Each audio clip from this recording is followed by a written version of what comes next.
3, 2, 1, go. In the Cambridge Dictionary, character is defined as the particular combination of qualities in someone or something that makes them different. The particular qualities that make something different.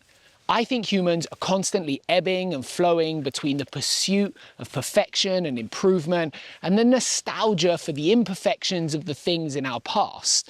With the invention of Spotify comes a revival in vinyl records, standalone MP3 players and piracy.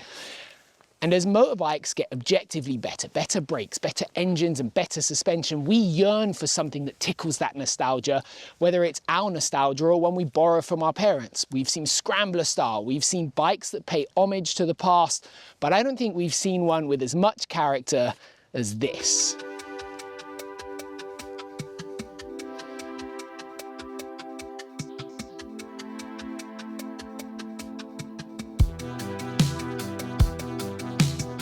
By the definition of character, a bike needs something that makes it stand out to be different from the rest of the market. I think we most often apply this to the engine and how it delivers power.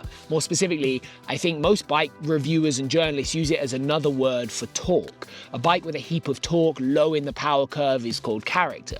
Now the BMW has that, of course it has that. The GS has had that since the invention of the Boxer. But here, the character is more than that. There is an homage to retro bikes in the most beautiful sense of the word. Now, before riding this bike, my assumption was, and I think this is a relatively reasonable one, was that the R12 was probably just a rejigged BMW R9T. But at that point, we should all know what assuming does. The R9T is a cool bike, but for me, it's not an off-road capable adventure bike. It's a scrambler thing. The R12 still uses the same engine platform of that 15-year-old air-cooled GS. It's still got the 80s vibe, but the suspension is longer and we're now rolling on a 21-inch front wheel. But just giving a bike a 21-inch front wheel and longer suspension doesn't make it good, just like every bike with drum brakes doesn't have character. These things are more nuanced than that. You need to figure out what gives it character without having to adjust the points or the air screw at the traffic lights. When you start it, it shakes. And when you rev it, it pulls to one side. And when you wind it on, it's kinda lumpy, it's fast and it feels alive. It's this odd blend of smooth, but a little vibey, a little quirky and stuffed full of torque, like really stuffed. The power sits heavily in the lower part of the rev range. It wants to short shift, to live at low RPM and find the grip.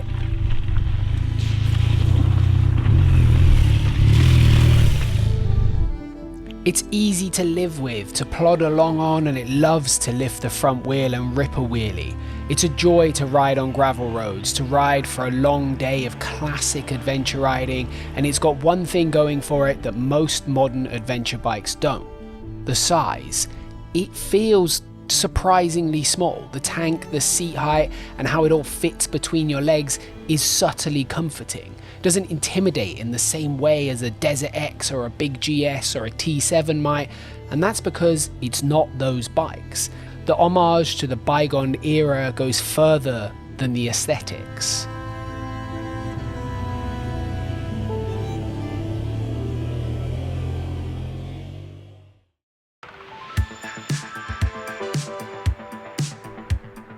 The G/S brings the warts too. It is an old bike with some modern trimmings. It's not a KTM 890 Enduro R derived adventure bike of enduro prowess, or a bike you'd actively look to go and compete in Romaniacs on.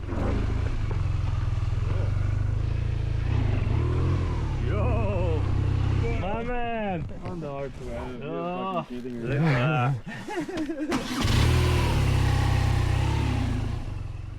It's an adventure bike in the way the G/S and the GS always have been. It's still an air-cooled, oil-cooled bike on a dry clutch. Can do some tricky stuff. It got up the iconic Bastard Lane in North Wales and through Happy Valley in the sopping wet, but it does that stuff in the way a GS always has, slowly, carefully, and with management. Getting through that riding was particularly nerve-wracking, mostly because it's almost too nice to drop in a similar way to a Desert X. Having a big, beautiful metal tank and massive naked cylinders sticking out the side do not help. It is a nerve-wracking experience when your friends are also doing stuff like this.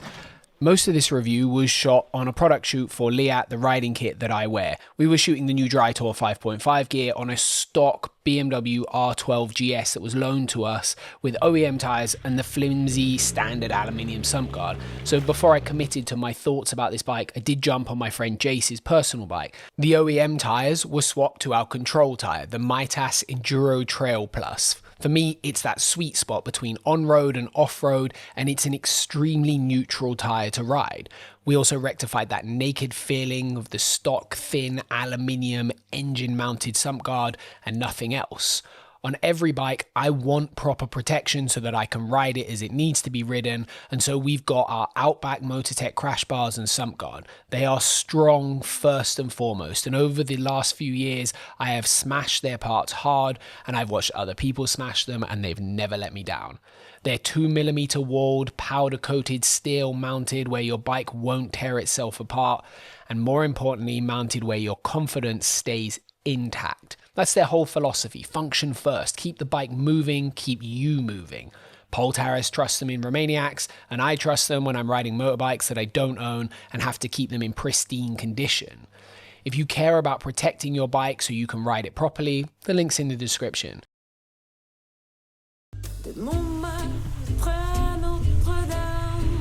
With those changes made, the point about management still stands.